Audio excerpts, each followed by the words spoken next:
Il était une fois un roi ni meilleur ni pire qu'un autre, vaniteux et vindicatif, assez sot mais environné d'experts en tout ce qui remue, bref sans surprise ni relief, sauf qu'il s'imaginait si grand qu'il lui arrivait d'oublier ses escarpins à talonnettes dans les tapis cérémoniaux.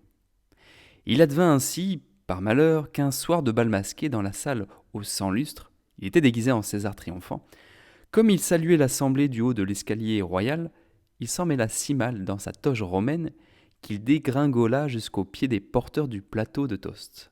Il s'en tua net les 2 jambes. Rien ne put le rafistoler. Il se vit donc forcé, par le corps médical, de marcher avec des béquilles. Son prestige en fut écorné. Ses experts travaillèrent donc à lui rendre l'éclat du neuf. Un génial communicateur, après 2 ou 3 jours de transe chamanique quasiment ininterrompue, trouva la parade adéquate. Puisque notre bon roi, dit-il, est à jamais embéquillé, que ses sujets le soient aussi.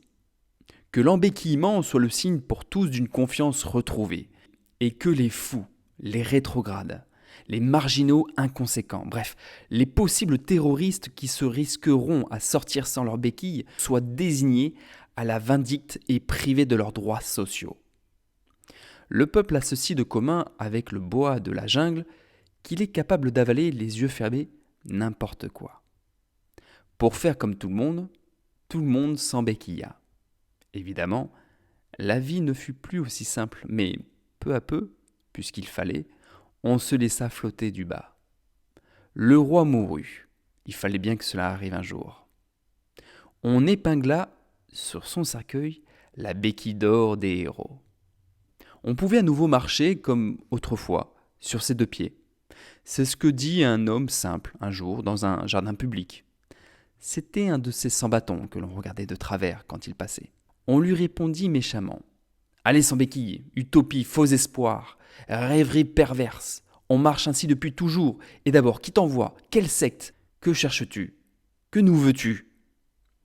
Vous informez, répondit l'autre. Regardez, on peut mettre un pas devant l'autre, et on peut même trotter si l'on veut, ou même flâner.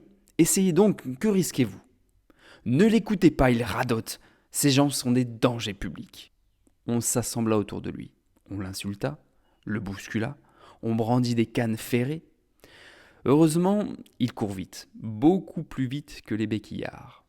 Il s'en revint à sa campagne cultiver ses choux et ses fleurs. Après quelques jours de paix triste, une femme vint. Elle lui dit : « Je ne sais pas ce que tu vaux, mais j'aimerais bien essayer.